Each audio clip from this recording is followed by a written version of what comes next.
إن الحمد لله نحمده ونستعينه ونستغفره ونعوذ بالله من شرور أنفسنا ومن سيئات أعمالنا من يهده الله فلا مضل له ومن يضلل فلا هادي له وأشهد أن لا إله إلا الله وحده لا شريك له وأشهد أن محمدا عبده ورسوله يا أيها الذين آمنوا اتقوا الله حق تقاته ولا تموتن إلا وأنتم مسلمون يا أيها الناس اتقوا ربكم الذي خلقكم من نفس واحدة وخلق منها زوجها وبث منهما رجالا كثيرا ونساء واتقوا الله الذي تساءلون به والأرحام إن الله كان عليكم رقيبا يا أيها الذين آمنوا اتقوا الله وقولوا قولا سديدا يصلح لكم أعمالكم ويغفر لكم ذنوبكم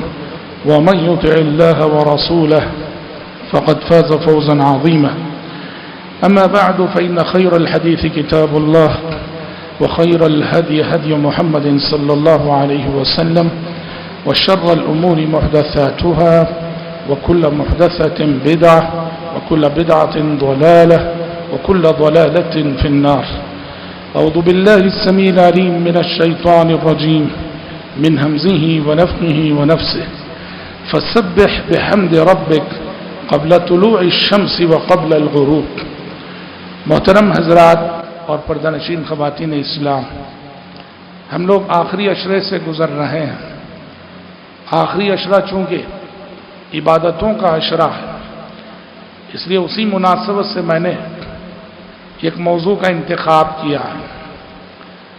میں نے ابھی ایک آیت پڑھی جس میں اللہ تبارک و تعالیٰ نے نبی کریم صلی اللہ علیہ وسلم سے خطاب کر کے فرمایا فسبح بحمد ربک قبل طلوع الشمس وقبل الغروب.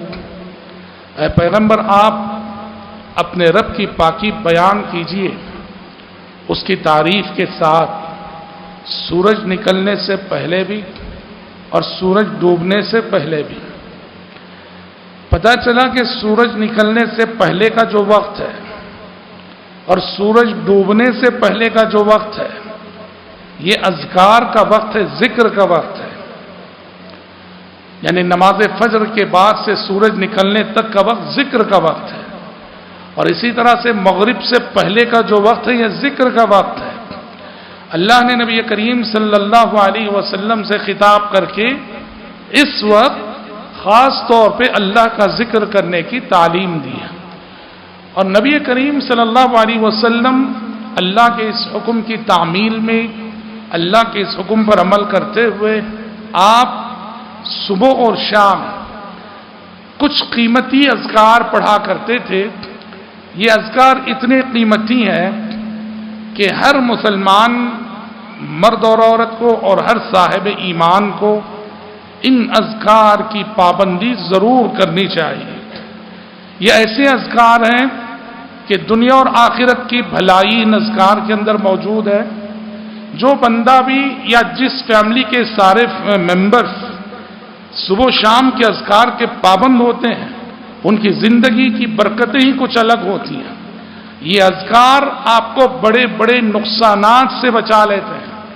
یہ اذکار آپ کو بڑے بڑے خطرات سے بچا لیتے ہیں، اور یہ اذکار آپ کے لیے بہت ساری برکتیں اور سعادتیں آپ کی زندگی سے بہت قریب کر دیتے ہیں.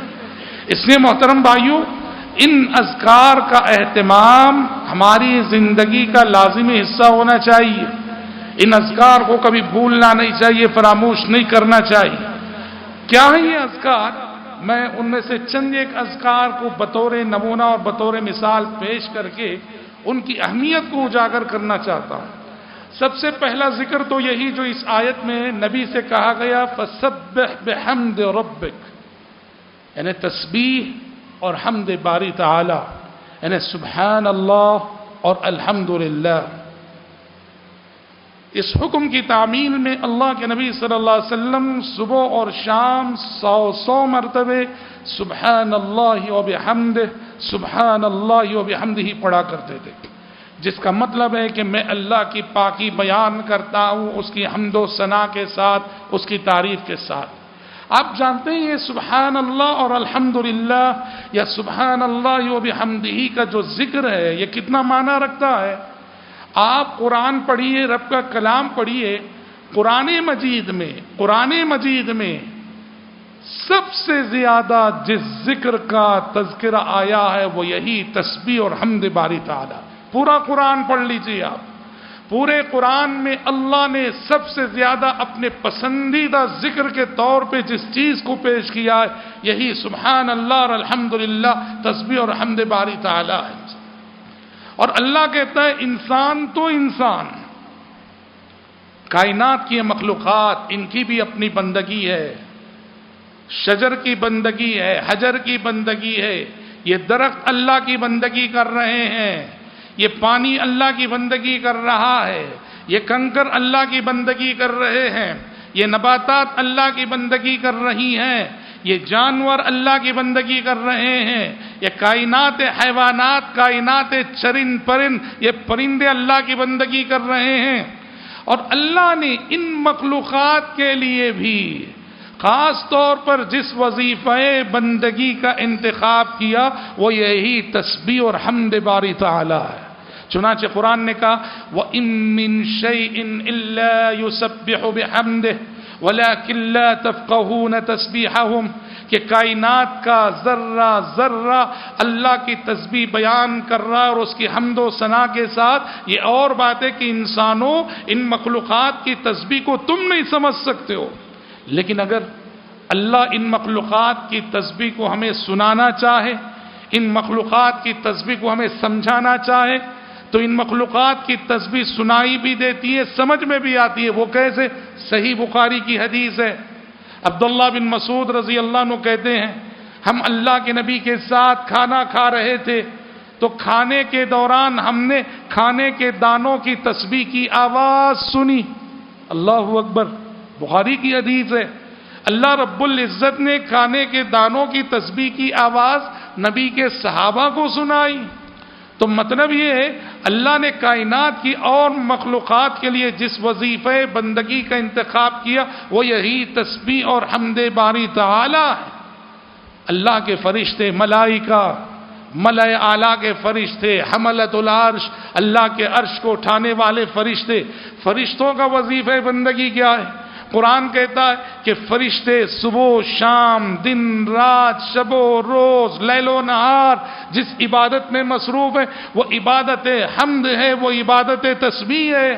اللہ نے کہا والملائکۃ یسبحون بحمد ربہم، کہ فرشتے اللہ کی پاکی بیان کر رہے ہیں اس کی حمد و ثنا کے ساتھ۔ دوسری جگہ اللہ نے کہا وَتَرَى الْمَلَائِكَةَ حَافِّينَ مِنْ حَوْلِ الْعَرْشِ يُسَبِّحُونَ بِحَمْدِ رَبِّهِمْ، آپ فرشتوں کو دیکھو گے جو عرش الہی کو اٹھائے ہوئے یا عرش الہی کے ارد گرد جو فرشتے ہیں وہ اللہ کی تسبیح بیان کر رہے ہیں اس کی حمد و ثنا کے ساتھ۔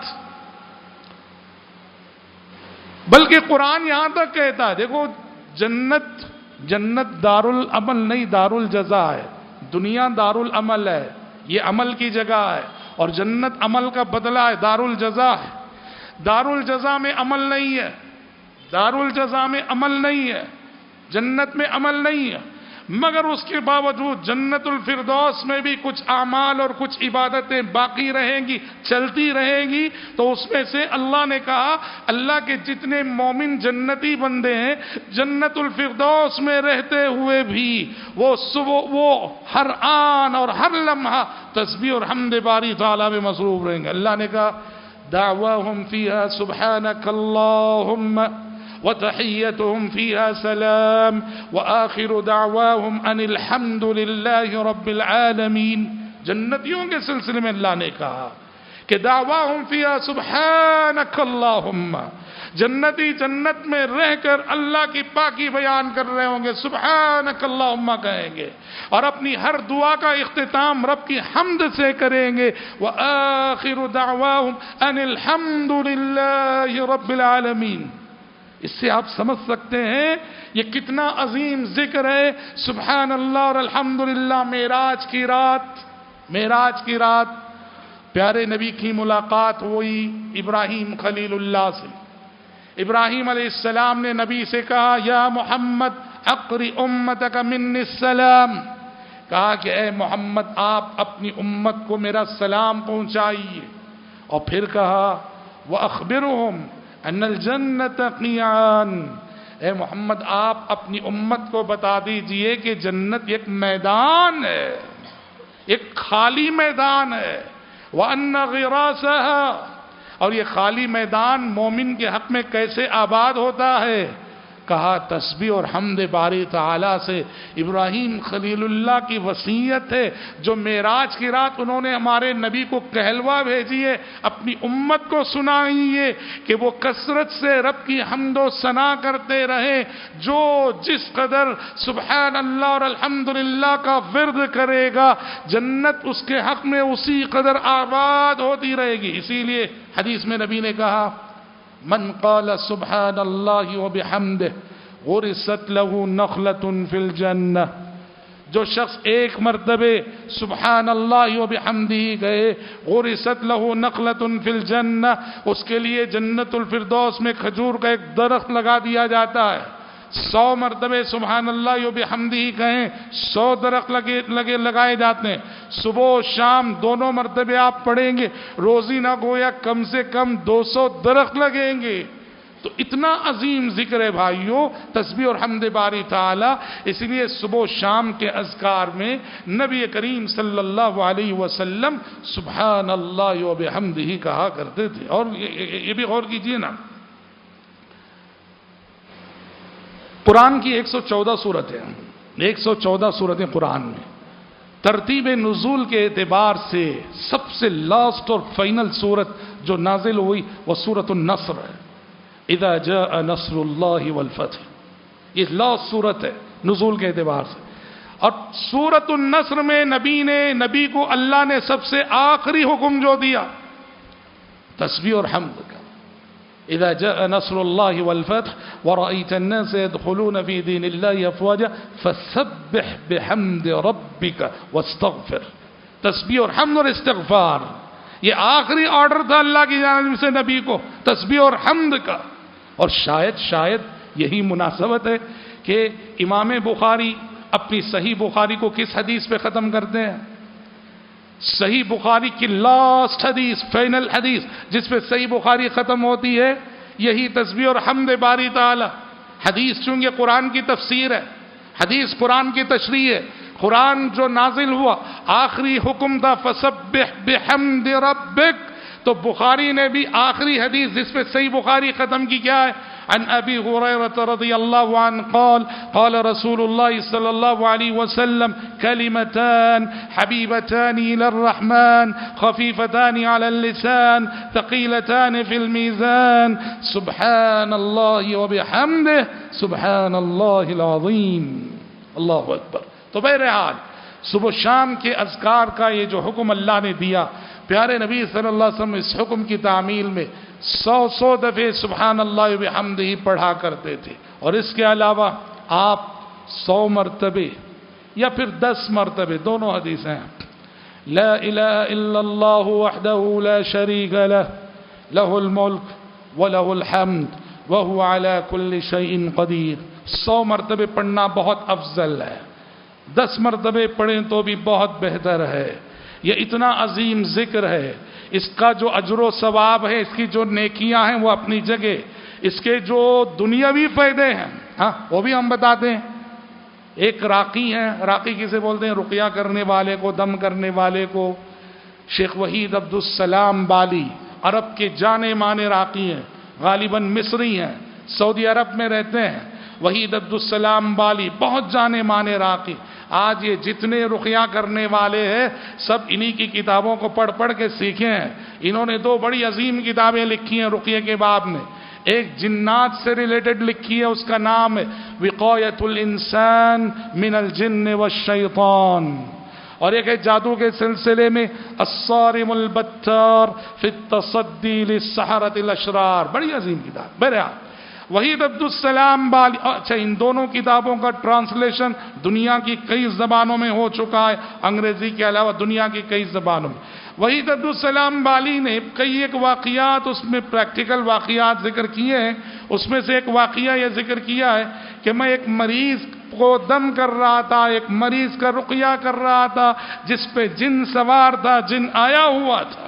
سائنٹیفک دور ہے، بعض جو لوگ سائنس پہ ایمان لائے ہوئے لوگ ہیں جلدی مانتے نہیں کہ جن انسان پہ سوار ہو سکتا ہے، جھگڑتے ہیں، دعوے کرتے ہیں. غلط ہے، غلط ہے. بہرحال یہ الگ ٹاپک ہے، سمجھ رہے ہیں؟ ہاں، اتنا سمجھ جاؤ اگر کوئی اپنی یہ اس غلط فہمی کا شکار ہے کہ جن انسان پہ سوار نہیں ہو سکتا ہے اور جو کچھ ہے وہ سائیکولوجیکل پرابلم ہے، جن سوار نہیں ہوتا ہے، کوئی یہ سمجھتا ہے تو اس کے لیے ایک ثبوت کافی ہے. وہ ثبوت کیا ہے کہ جن سوار ہونے کے بعد انسان وہ لینگویج بولتا ہے جو اسے آتی نہیں. ہاں، مجھ پہ جن آ گیا، مجھے تمل نہیں آتی، میں تمل بولنے لگتا ہوں. سمجھ رہے؟ تو یہ حقیقت ہے بہرحال قرآن حدیث سے. تو وحید عبدالسلام بالی کہتے ہیں ایک مریض کا میں علاج کر رہا تھا، اس پہ جن وارد تھا، میں رقیہ کر رہا تھا. جن نے مجھے دھمکی دی، کہا کہ رقیہ کرنا بند کرو، پڑھنا بند کرو ورنہ میں تم پہ سوار ہو جاؤں گا، تم پہ آ جاؤں گا. وحید عبدالسلام بالی نے کہا میں نے اس کے چیلنج کو قبول کیا. میں نے کہا کہ ٹھیک ہے میرے اوپر سوار ہو کے دکھاؤ. کہا بہت دیر کوشش کرتا رہا، اس کے بعد رونے لگا اور کہنے لگا وحید آج کے دن میں یا کوئی اور جن تم پر سوار ہو نہیں سکتا. وحید کہتے ہیں میں نے کہا کس لیے؟ اس نے کہا اس لیے کہ وہ صبح آج تم 100 مرتبہ وہ ذکر پڑھ چکے ہو، صبح 100 مرتبہ وہ ذکر پڑھ چکے ہو، یہی لا الہ الا اللہ وحدہ لا شریک لہ لہ الملک ولہ الحمد وہو علی کل شیء قدیر. تو بہرحال صبح شام کے اذکار میں سے یہ بھی ایک ہے. اس کا ہے یہ تو آج کل گھر گھر کا قصہ ہے، جادو، جنات، حسد، نظر بد. یہ اذکار یقین کیجئے آپ کو ایسی سب آفتوں اور بلاؤں سے محفوظ رکھتے ہیں، ان کا اہتمام کیجئے. صبح شام کے انہی اذکار میں سے نبی کریم صلی اللہ علیہ وسلم 3 دفعے بسم اللہ الذی لا یضر مع اسمہ شیء فی الارض ولا فی السماء وهو السمیع العلیم پڑھا کرتے تھے. اس اللہ کے نام سے صبح کرتا ہوں، اس اللہ کے نام سے شام کرتا ہوں جس کا نام لینے کے بعد زمین اور آسمان کی کوئی چیز نقصان نہیں پہنچا سکتی. بہت عظیم ذکر ہے. آپ 3 دفعے یہ بھی پڑھا کرتے تھے اعوذ بکلمات اللہ التامات من شر ما خلق، کہ مخلوقات کے شر سے میں اللہ کی کلمات کی پناہ میں آتا ہوں. عظیم ذکر ہے. نبی فرماتے ہیں کسی بھی نئے گاؤں میں جاؤ، نئے علاقے میں جاؤ، نئے شہر میں جاؤ، نئی جگہ جاؤ اور یہ پڑھ لو اعوذ بکلمات اللہ التامات من شر ما خلق. جب تک وہاں آپ ہیں کوئی چیز آپ کو نقصان نہیں پہنچائے گی. علامہ قرطبی لکھتے ہیں کہ میں اہتمام سے اس ذکر کو پڑھا کرتا تھا اعوذ بکلمات اللہ التامات من شر ما خلق. ایک دن یہ ذکر پڑھنا بھول گیا، اسی دن بچھو نے ڈنگ مار دیا. مخلوقات کے شر سے پناہ مانگنا بھول گئے تو دیکھو کہ ایک مخلوق کا شر لاحق ہو گیا. اعوذ بکلمات اللہ التامات من شر ما خلق، اس کا اہتمام ہو رہا چاہیے. اچھا، اللہ کے نبی صلی اللہ علیہ وسلم اسی طرح 3 دفعے پڑھا کرتے تھے رضیت باللہ ربا وبالاسلام دینا وبمحمد صلی اللہ علیہ وسلم نبیا ورسولا. میں راضی ہو گیا اللہ سے رب ہونے کے اعتبار سے، راضی ہو گیا اسلام سے دین ہونے کے اعتبار سے، راضی ہو گیا محمد صلی اللہ علیہ وسلم سے نبی اور رسول ہونے کے اعتبار سے. یہ جانتے ہیں کیا ہے یہ دعا؟ یہ حقیقت میں قبر کے 3 سوالات کا جواب ہے. یہ قبر کے 3 سوالات کے جوابات ہیں. یہ قبر کے سوالات ہیں من ربک، من نبیک، ما دینک، اسی کا جواب ہے اس ذکر میں. تو لہٰذا جو رضیت باللہ ربا وبالاسلام دینا وبمحمد نبی و رسولہ کا اہتمام صبح و شام کریں گے، منکر نکیر کے سوالات کے جوابات ان کے لیے بہت آسان ہو جائے. اور اس حوالے سے بات بھی ذہن نشین رہے یہ ذکر کتنا عظیم ذکر ہے. عمر بن خطاب رضی اللہ عنہ آپ جانتے ہیں ایک مرتبہ توریت لے کر آ گئے نبی کے سامنے، موسیٰ علیہ السلام پہ نازل شدہ کتاب نبی کو دکھائی. نبی خاموش رہے. حضرت عمر خاموشی کا مطلب اجازت اور رضامندی سمجھے اور نبی کے سامنے عمر توریت پڑھنے لگے. ادھر عمر توریت پڑھنے میں مصروف ہے، ادھر نبی کا چہرہ غصے سے سرخ ہوا جا رہا ہے کہ نبی کے رہتے ہوئے وہ نبی کے سامنے منسوخ کتاب پڑھی جا رہی ہے، منسوخ شریعت پڑھی جا رہی ہے۔ اتنے میں ابو بکر صدیق آ گئے۔ ابو بکر نے دیکھا عمر توریت پڑھ رہے ہیں اور نبی کا چہرہ غصے سے لال اور سرخ ہوا جا رہا ہے۔ ابو بکر عمر سے مخاطب ہوئے، کہا ثقلت کا السواکل یا عمر ما ترى ما بوجه رسول اللہ صلی اللہ علیہ وسلم، کہا کہ عمر گم کرنے والیاں تمہیں گم کرے، نبی کے چہرے کو نہیں دیکھ رہے ہو کیا؟ حضرت عمر نے نظر اٹھائی، نبی کا چہرہ دیکھا غصے سے لال ہوا جا رہا ہے۔ حضرت عمر ازراہ ادب کمال ادب سے گھٹنوں کے بل بیٹھ گئے، گھٹنوں کے بل بیٹھ گئے اور بار بار ورد کرنے لگے، رضیت باللہ ربا وبالاسلام دینا وبمحمد نبی ورسولا۔ تب چل کر نبی کا غصہ ٹھنڈا ہوا اور آپ نے کہا عمر توریت پڑھ رہے ہو، کہا کہ میرے آ جانے کے بعد، میرے قرآن کے آ جانے کے بعد اگر صاحب توریت موسیٰ بھی آج آ جائیں، ما وسعہ الا اتباعی، موسیٰ علیہ السلام بھی اگر آ گئے توریت چھوڑ کے وہ میری پیروی کریں گے، میرے قرآن پہ چلیں گے۔ سمجھ رہے؟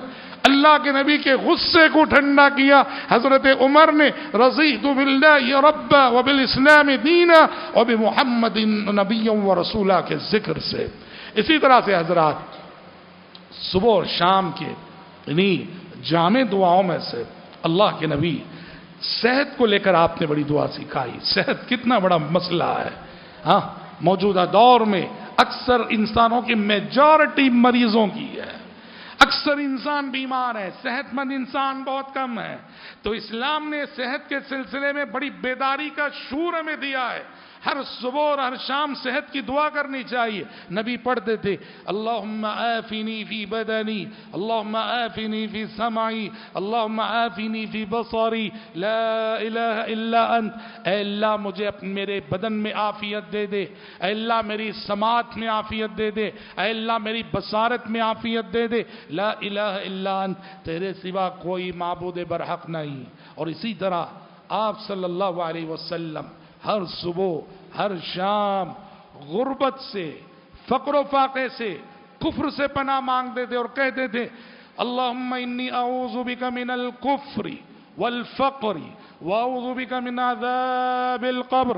اے اللہ میں کفر سے پناہ مانگتا ہوں اور فقر سے پناہ مانگتا ہوں۔ غور کیجئے گا، کفر اور فقر کو ملا کے ذکر کیا ہے۔ کیوں جانتے ہیں؟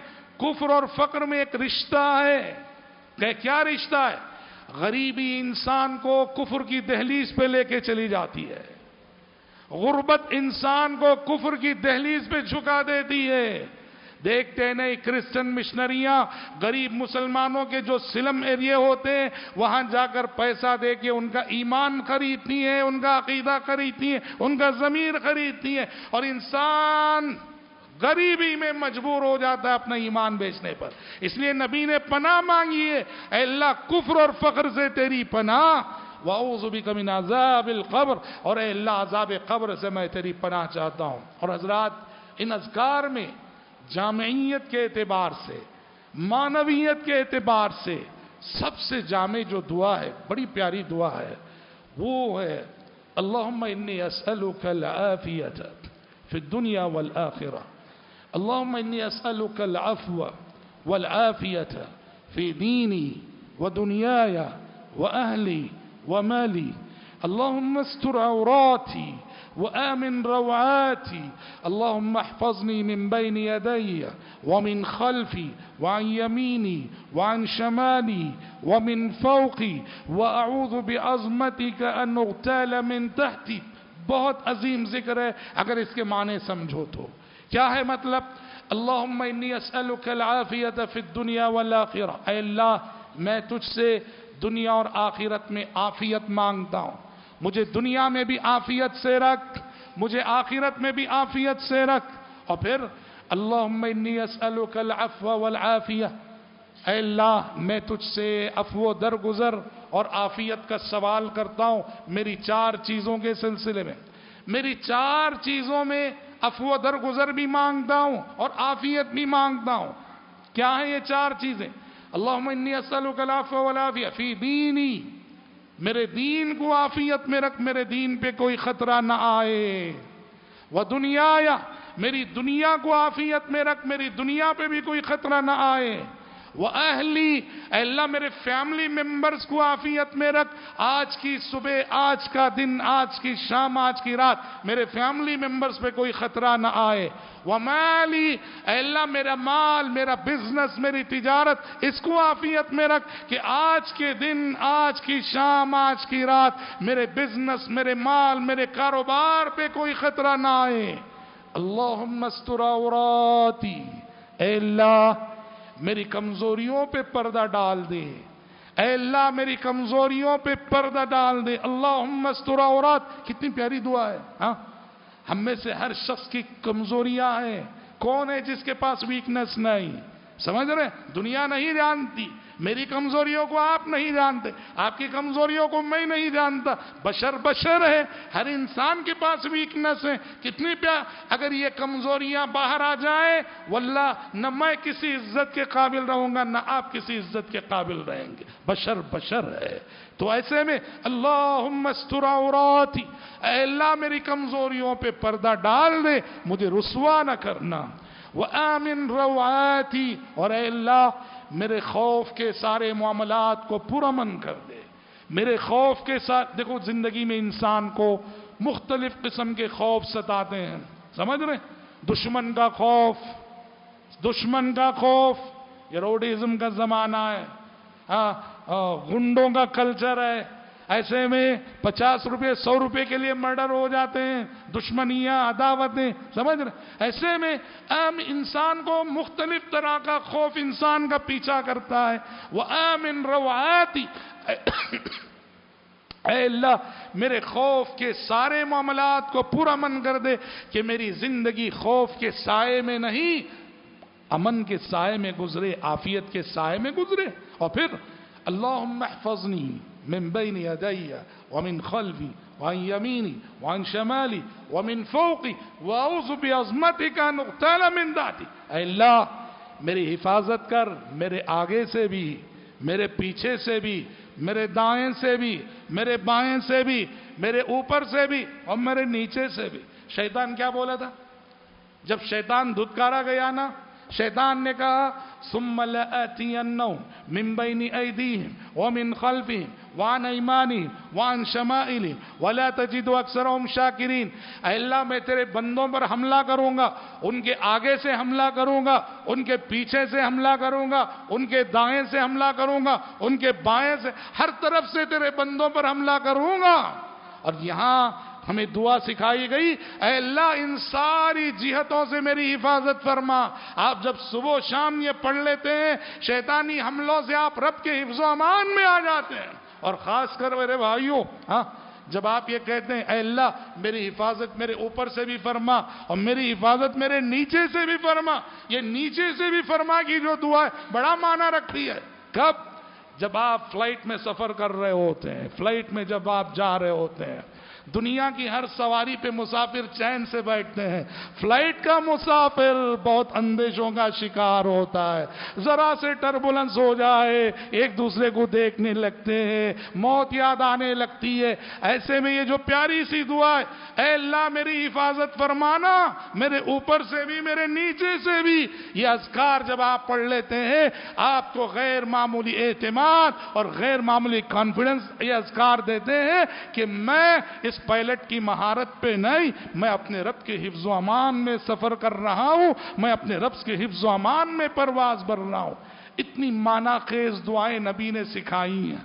اور محترم بھائیوں، انہی اذکار میں سے ایک بڑا ذکر ہے سید الاستغفار، بہت عظیم استغفار کا سب سے افضل صیغہ، اللہم انت ربی لا الہ الا انت خلقتني وأنا عبدك وأنا على عهدك ووعدك ما استطعت أعوذ بك من شر ما صنعت أبوء لك بنعمتك علي وأبوء بذنبي فاغفر لي فإنه لا يغفر الذنوب إلا أنت. اتنا عظیم ذکر ہے کہ نبی نے کہا جو صبح پڑھ لے شام تک مر جائے تو جنتی ہے، اور شام پڑھ لے صبح تک مر جائے تو جنتی ہے. بھائیو، ان سب اذکار کا اہتمام ہماری زندگیوں میں ہونا چاہیے. اچھا، کوئی کہے گا کہ اتنی لمبی لمبی دعائیں کیسے یاد ہوں گی؟ دیکھو، جب تک یہ دعائیں یاد نہ ہوں آپ دیکھ کر پڑھیے گا. میرا مشورہ حصن المسلم، دا فورٹریس آف مسلم، حصن المسلم جیب سائز میں ملتی ہے، یہ ہر گھر میں ہونا چاہیے، اور ہر گھر میں جتنے فیملی ممبرز ہیں اتنے نسخے ہونے چاہیے. آپ کے گھر میں اگر 10 فیملی ممبرز ہیں، ہر ایک کا ایک نسخہ، 10 نسخے ہونے چاہیے. زید کے جیب میں ایک، بکر کے جیب میں ایک، عمر کے جیب میں ایک. سمجھ میں آ رہی بات؟ ہر ایک کا اپنا نسخہ ہونا چاہیے. دیکھ کر پڑھتے رہو، پڑھتے پڑھتے پڑھتے یہ اذکار یاد ہو جائیں گے، پوری طرح سے حفظ ہو جائیں گے. اور ویسے بھی ذرا سی محنت اور ذرا سی کوشش سے یہ سب دعائیں یاد ہو جاتی ہیں. تو محترم بھائیو، جیسے میں نے کہا کہ صبح اور شام کے یہ اذکار، یہ بہت بڑی حفاظت ہے. انہوں نے ایک کتاب کا نام کیا رکھا؟ حصن المسلم. حصن المسلم، مسلمان کا قلعہ. کیوں انہوں نے دعاؤں پر مشتمل کتاب کا نام حصن المسلم؟ اس لیے کہ دعاؤں کا اہتمام کرنے والا گویا ایک مضبوط قلعے میں محفوظ ہو جاتا ہے، مضبوط قلعے میں بند ہو جاتا ہے. اب شیطانی حملے اس کا کچھ بگاڑ نہیں سکتے، شیطانی حملے اس کا کچھ نقصان نہیں پہنچا سکتے. تو اس ماہ رمضان سے کم اپنے اندر تبدیلیاں لائیے. جو نیکیاں نہیں ہیں وہ نیکیاں اپنے اندر اپنی زندگی میں لائیے گا. اگر آج تک آپ صبح شام کے اذکار کے پابند نہیں رہے تو اس رمضان سے آپ عہد کیجئے کہ آج سے ہم زندگی کا معمول بنائیں گے، صبح و شام کے اذکار کبھی مس نہیں کریں گے. صبح سورج نکلنے سے پہلے، شام کو سورج ڈوبنے سے. عام طور پہ لوگ شام کے اذکار مغرب بعد پڑھتے، نہیں، اس کا وقت مغرب سے پہلے ہے. ہاں، کسی وجہ سے آپ نہیں پڑھ سکے، مس ہو گئے، تو مغرب بعد پڑھنا بھی درست ہے، ورنہ اس کا جو افضل وقت ہے وہ مغرب سے پہلے ہے. مغرب سے پہلے پڑھنا چاہیے کہ فسبح بحمد ربک قبل طلوع الشمس وقبل الغروب. میں اللہ رب العزت سے دعا کرتا ہوں کہ پروردگار عالم سب سے پہلے مجھ کہنے والے کو اور آپ سبھی سننے والوں کو رب العزت اپنے ان بندوں میں شامل فرمائے جو زیادہ سے زیادہ اس کا ذکر، اس کی تسبیح اور اس کی حمد و ثنا میں رطب اللسان رہتے ہوں. اللہم آمین. وصلی اللہ وسلم علی خیر خلق محمد وآلہ وصحبہ اجمعین.